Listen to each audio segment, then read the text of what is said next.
गुरुर्ब्रह्मा गुरुर्विष्णु गुरुर्देव महेश्वरा गुरु साक्षात् परब्रह्म तस्मै श्री गुरुवे नमः। श्री राम।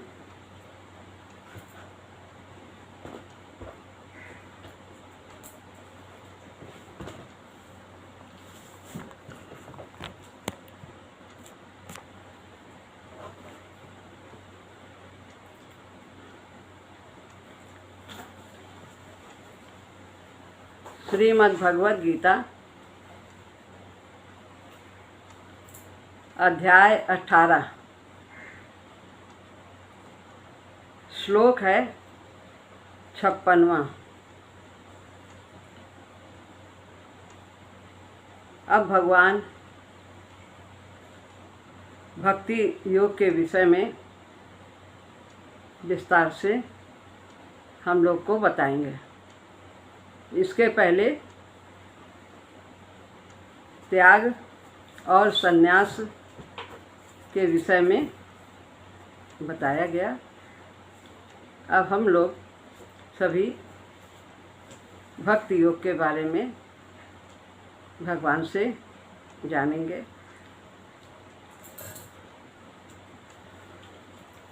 सर्वकर्माण्यपि सदा कुर्वाणो मद्व्यपाश्रयः मत्प्रसादाद्वाप्नोति शाश्वतं पदमव्ययम्।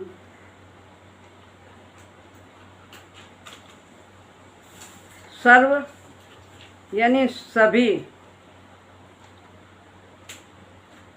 कर्मण्यपि कर्माण्यपि यानी कर्मों को, कुर्वाणो करता हुआ, मद व्यपाश्रया मेरा आश्रय लेने वाला, मत प्रसादाद वापनोति मेरी कृपा से अवापनोति यानी प्राप्त हो जाता है, पदमव्ययम् यानी अव्यय पद को, अविनाशी पद को प्राप्त हो जाता है। अपि माने भी, यानी कि मेरा आश्रय लेने वाला भक्त सदा सब कर्म करता हुआ भी मेरी कृपा से शाश्वत अविनाशी पद को प्राप्त हो जाता है। मद व्यपाश्रया का महाराज जी इसमें बताते हैं भगवान कि कर्मों का और कर्मों के फल का, कर्मों के पूरा होने अथवा न होने, किसी घटना, परिस्थिति, वस्तु, व्यक्ति आदि किसी का आश्रय न हो, जिसे न कर्मों का कि हम कर्म करके, इतने बड़े बड़े कर्म करके हम भगवान को पा जाएंगे, उसका फल हमें मिलेगा, और न ही उसके आधा होने पे या पूरा होने पे, या ऐसी घटना हो जाए, ऐसी परिस्थिति हो जाए, ऐसी वस्तु मिल जाए, ऐसा व्यक्ति हमें प्राप्त हो जाए, उसके द्वारा मिल जाए, उसे किसी का आश्रय नहीं होता है। केवल भगवान कहते हैं मद व्यपाश्रया मेरा ही आश्रय होता है, केवल मेरा ही आश्रय हो। इस तरह जो सर्वथा मेरे ही परायण हो जाता है। परायण जो पर माने श्रेष्ठ, जो मुझे ही सब प्रकार से श्रेष्ठ समझता है, अपना स्वतंत्र कुछ भी नहीं समझता, कुछ किसी भी वस्तु को अपना नहीं मानता, सर्वथा सब प्रकार से मेरे ही आश्रित रहता है। तो इसको कहते हैं मद व्यपाश्रया। ऐसे भक्तों का भगवान क्या करते हैं, उसे अपने उद्धार के लिए कुछ भी करना नहीं पड़ता है, भगवान स्वयं उसका उद्धार करते हैं। ये तु सर्वाणि कर्माणि मयि संन्यास मत परा अनन्ये नैव योगेन माम ध्यायन्त उपासते। जो ऐसे हैं अनन्य योग से मेरे लिए सभी कर्मों को करते हैं। किसके लिए? भगवान के लिए। अनन्य योग से एक परमात्मा का ही भाव होता है, तो उसका भगवान क्या करते हैं, तेषामहं समुद्धर्ता मृत्यु संसार सागरात भवामि न चिरात पार्थ मय्यावेशित चेतसा। न चिरात पर, बिना देरी किए मैं उसका उद्धार कर देता हूँ, यानी अति शीघ्र मैं उसका उद्धार करता हूँ। उसे अपने लिए कुछ नहीं करना पड़ता, केवल उसे मेरा ही आश्रय चाहिए। भगवान का आश्रय करेगा कार्य सब, जो भी सद्गुण हैं, अच्छे कार्य हैं, प्रभु का भजन, सुमिरन, सेवा कार्य, परहित करना, सदाचरण करना, सब कुछ करेगा, लेकिन उसका उसे आश्रय नहीं होता कि हम इसकी वजह से हम भगवान को पा जाएंगे। नहीं, वो उसका स्वाभाविक कर्म हो जाता है और वो प्रभु की प्रसन्नता के लिए करता है। ऐसे भक्त का भगवान कहते हैं मैं तेसा अहम, मैं स्वयं उसका उद्धार करता हूँ। उसे अपने उद्धार के लिए अलग कुछ नहीं करना पड़ता। क्या करता है? वह सभी कर्मों को भगवान के लिए करता है, भगवान को अर्पण करके करता है।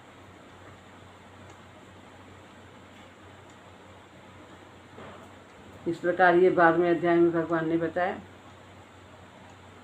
उसको अपने जीवन निर्वाह या साधन संबंधी किसी बात की कमी नहीं रहती है।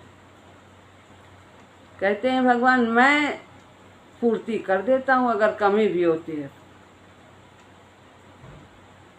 9वें अध्याय में भी इसी बात को कही गीता में, 22वां श्लोक, अनन्याश्चिन्तयन्तो मां ये जना पर्युपासते तेषां नित्याभियुक्तानां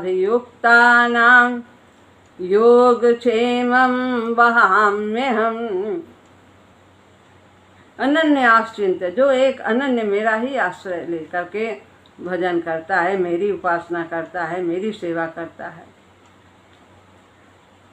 तेषां नित्याभियुक्तानां, ऐसे नित्य जुड़े हुए मुझसे, उनके योग क्षेम का भार मैं स्वयं वहन करता हूँ। योग और क्षेम यानी क्या वस्तु परिस्थिति उसे चाहिए, मन के हिसाब से नहीं, विकास के हिसाब से। और भगवान का भक्त तो कुछ उसे चाह ही नहीं होती है। भगवान स्वयं जानते हैं इसे किस चीज़ की ज़रूरत है, क्या चाहिए, किससे इसका विकास होगा, कैसी वस्तु चाहिए, कैसी परिस्थिति चाहिए। भगवान स्वयं उसका योग वहन करते हैं, उसे वो प्रदान करते हैं। और क्षेमम यानी जो विकास के लिए आवश्यक है उसकी रक्षा भी करते हैं।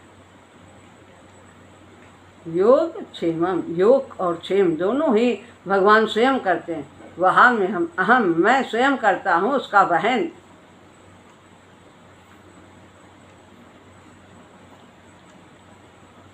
तो यह मेरा सदा एक ही विधान है, नियम है कि भगवान कहते हैं जो सर्वथा शरण हो जाने वाले हर एक प्राणी को प्राप्त हो सकता है। किसको हो सकता है? सभी प्राणियों को। कौन? जो सब प्रकार से प्रभु की शरण होता है। कोई इसमें जाति और धन बल पद कोई भेदभाव नहीं रखते हैं। भगवान कोई भी जो उनकी शरण में आता है अनन्य भाव से, उसका वो योगक्षेम स्वयं वहन करते।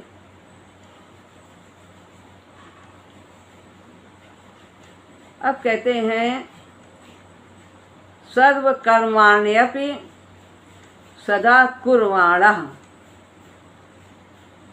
यानी कि सर्व कर्माण्यपि सदा सभी कर्मों को करता हुआ भी लगा दिया आपकी,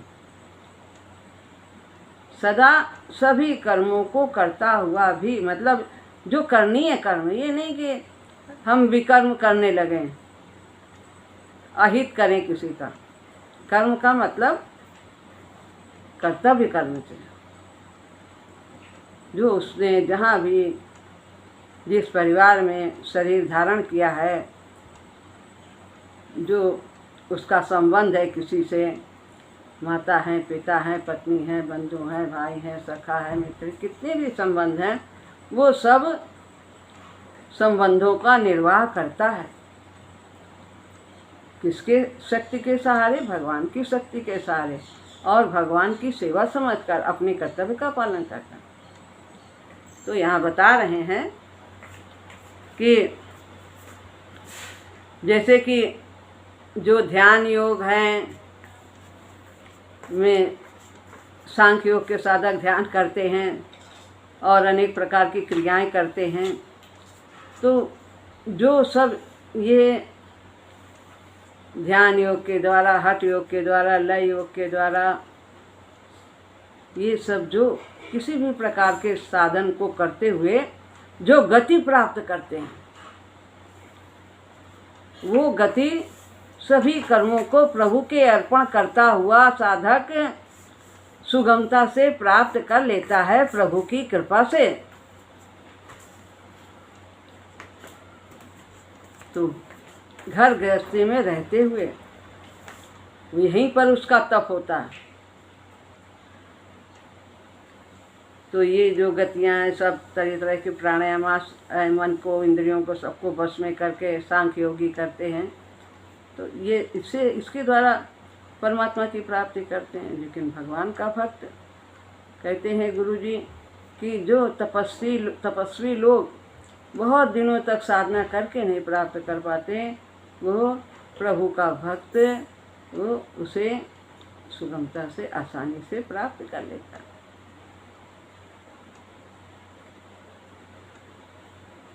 उसी पद को लौकिक, पारलौकिक, सामाजिक, शारीरिक आदि संपूर्ण कर्तव्य कर्मों को हमेशा करते हुए, चाहे शरीर संबंधी कार्य हो, चाहे समाज संबंधी हो, परिवार संबंधी, कुटुंब संबंधी, देश संबंधी, किसी भी किस प्रकार से कर्तव्य करता है।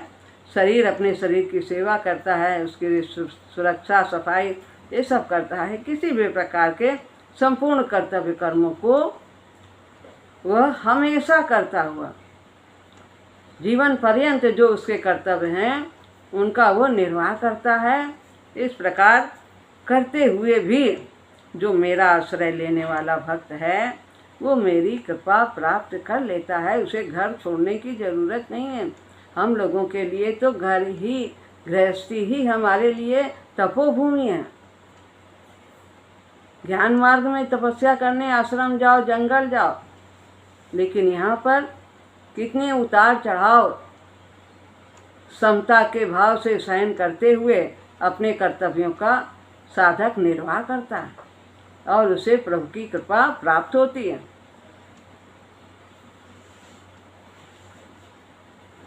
जैसे व्यक्ति को, हर एक व्यक्ति को ये बात तो समझ में आ जाती है कि जो एकांत में रहता है, साधन भजन करता है, उसका कल्याण हो जाता है। जो एकांत में रहते हैं, ऐसा ज़्यादातर लोग यही सोचते हैं। और हम तो यहाँ पछड़े में पड़े हैं, गृहस्थी में पड़े हैं, क्या करें, कहाँ से पड़ गए हम। ऐसे हम भी होते वहाँ घर द्वार छोड़ के रहते आश्रम में तो कितना अच्छा होता, और हम भी भगवान का भजन करते और ऐसे इस प्रकार से विलाप करते हैं। तो महाराज जी कहते हैं उनके ये आंसू अकारत जाते हैं, व्यर्थ जाते हैं। जो करना है उसे नहीं करके दूसरे की परिस्थिति का अनुकरण करते हैं। तो हमारे विकास की जो मांग है वहीं पर हमें रखा गया और वहीं पर रहकर ही हमें भजन करना, प्रभु का सुमिरन करता। तो करना जैसे कि ज़्यादातर लोग यही सोचते हैं कि एकांत में रह के ही भजन हो सकता है, साधन हो सकता है, और यहाँ परिवार गृहस्थी आदि में तो नहीं बन सकता। ऐसा नहीं है। इसी बात को सिद्ध करने के लिए भगवान ने ये श्लोक कहा।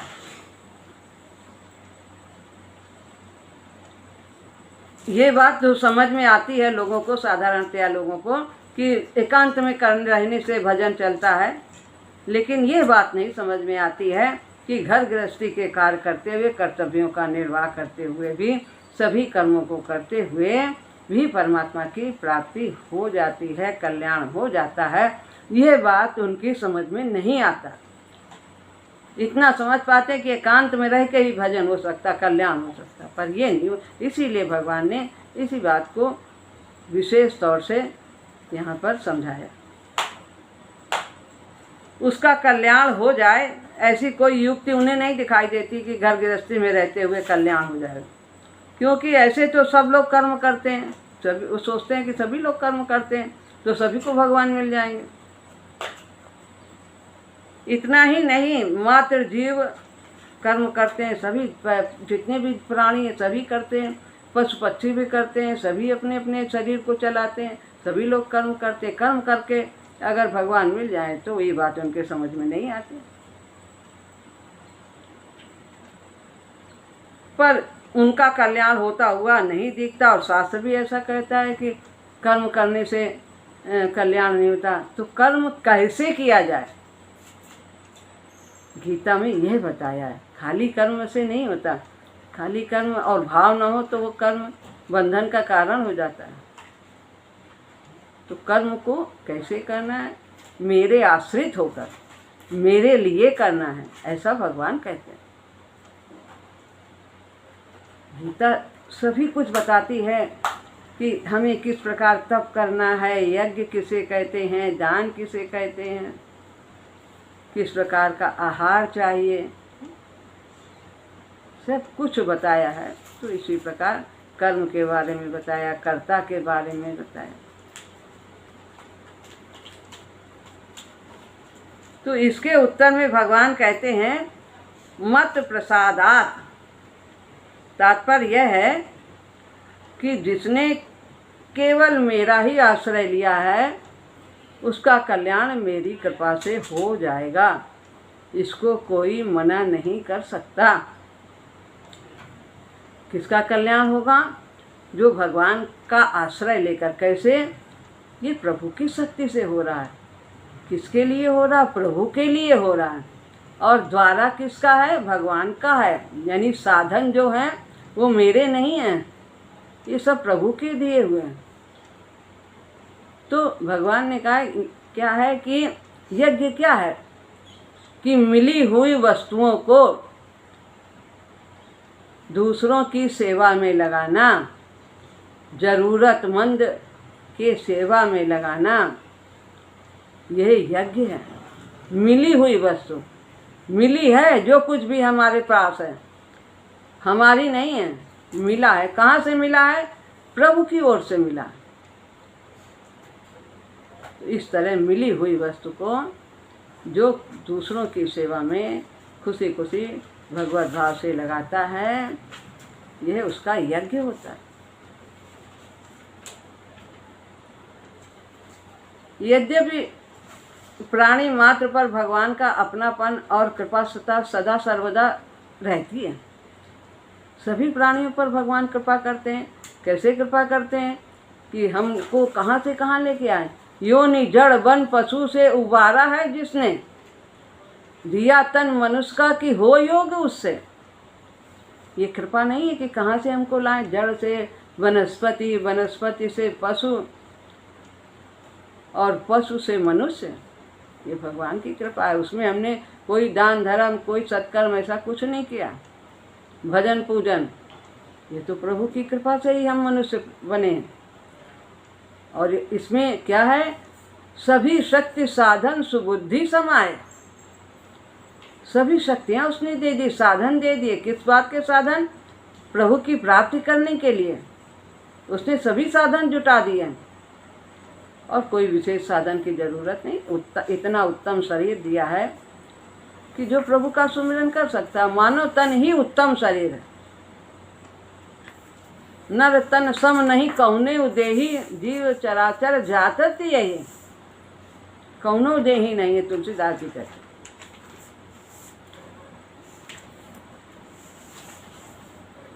तो सभी को भगवान अपना मानते हैं।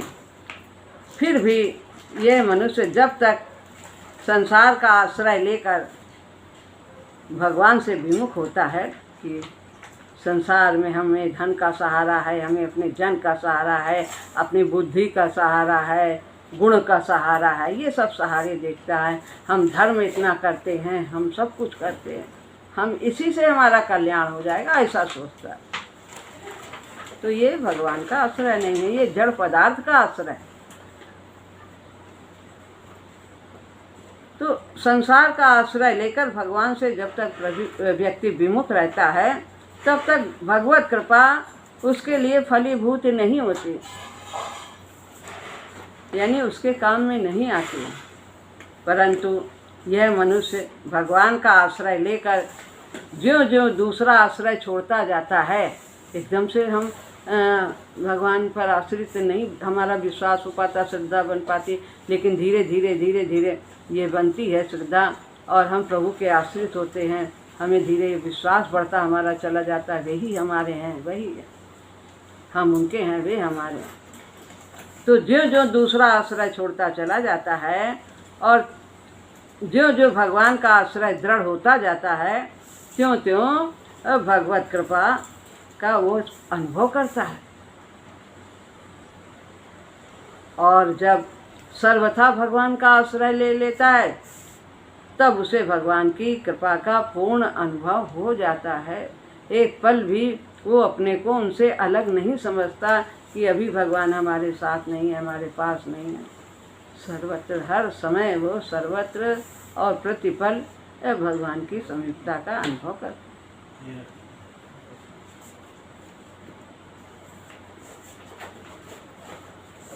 अब आपनोति शाश्वतम पदमव्ययम्।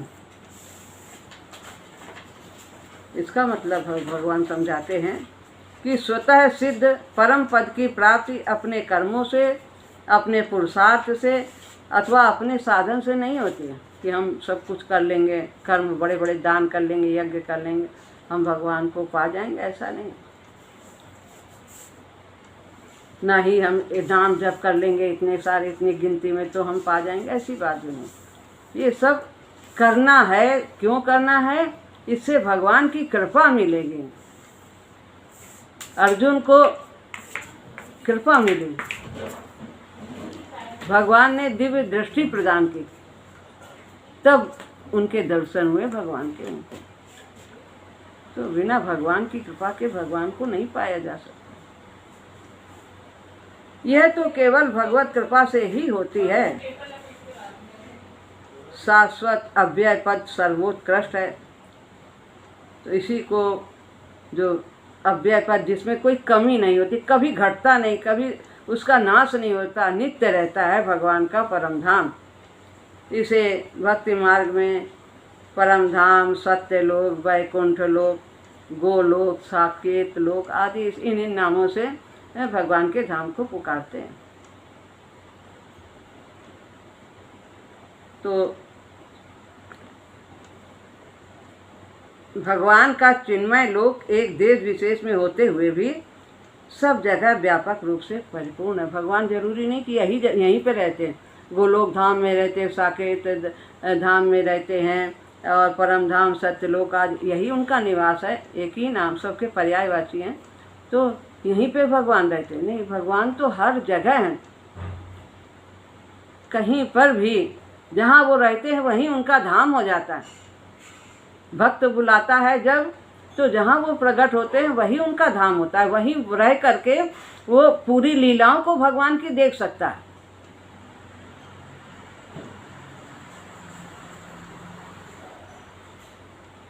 अतः उनका लोक भी सर्वत्र विराजमान है। जब भक्त की अनन्य निष्ठा सिद्धि हो जाती है तब वही लोक उसके सामने प्रकट हो जाता है, अर्थात उसे यहाँ जीते जी ही उस लोक की दिव्य लीलाओं का अनुभव होने लगता है। सूरदास जी ऐसे थे ना, सब देखा करते थे भगवान की लीलाएं।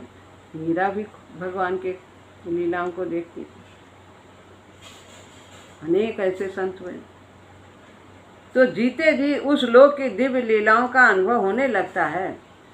परंतु जिस भक्त में ऐसी धारणा रहती है कि वो दिव्य लोक एक देश विशेष में ही है, यानी परम धाम में ही है, भगवान का दिव्य लोक साकेत लोक में ही है, वैकुंठ धाम में ही है, तो उनको जब उनके मन में ये है कि वही है एक साथ, तो फिर उनको मृत्यु के बाद उन लीलाओं का अनुभव होता है। लेकिन जो भक्त हैं जो सोचते हैं नहीं, कहीं भी दिल के आईने में तस्वीर मेरे यार की, जब जरा गर्दन झुकाई देख ली वो आ जाते हैं और वहीं पर उनका धाम हो जाता है। जैसे कि गोपियाँ कैसे रास लीला करती थी भगवान के साथ, इस प्रकार वो उसी समय रास लीला नहीं होगी। कभी भी भक्त प्रभु से जुड़ करके उन अनुभवों को, उन आनंद को और तरह तरह के आनंद को वो प्राप्त कर सकता है।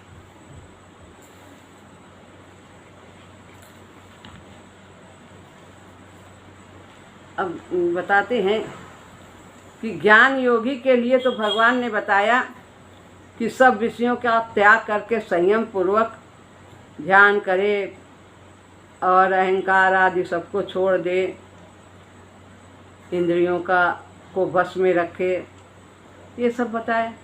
परंतु भक्त के लिए यहाँ बताया कि वो अपने वर्ण आश्रम के अनुसार जिस वर्ण का है, जिस जाति का है, जिस लिंग का है, जो उसका संबंध है, शास्त्रों में जो कुछ उसके लिए कर्म नियत किए हैं, उन कर्मों को सदा करता हुआ मेरी कृपा से परम पद को प्राप्त हो जाता है।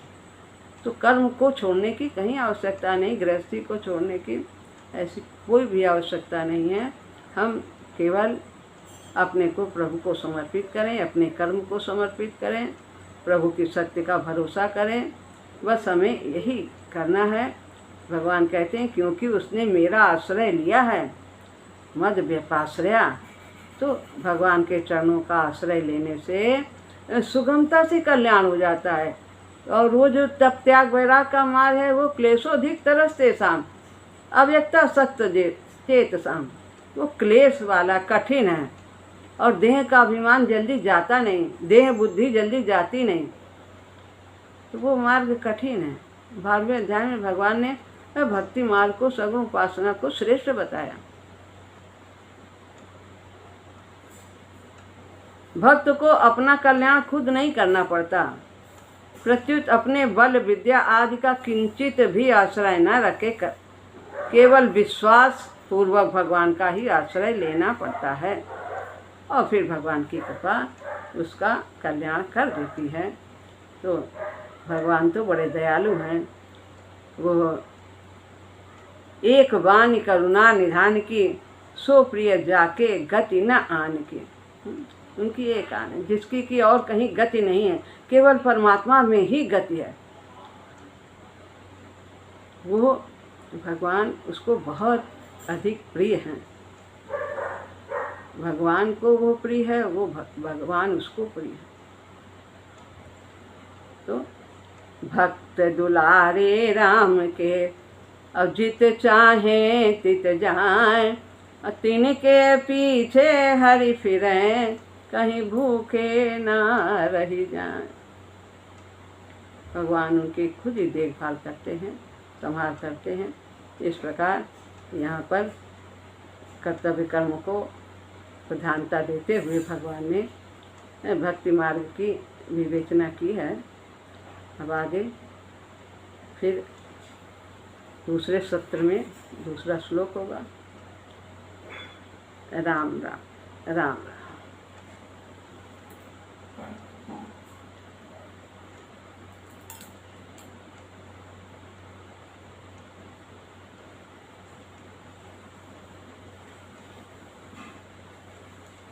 हाँ बेटा, राम राम राम राम रुचि, राम राम राम राम राम राम गीता, राम राम राम राम सुमन, भावना, राम राम कुसुम, राम राम राम राम राम राम राम राम राम राम राम राम बेटा, राम।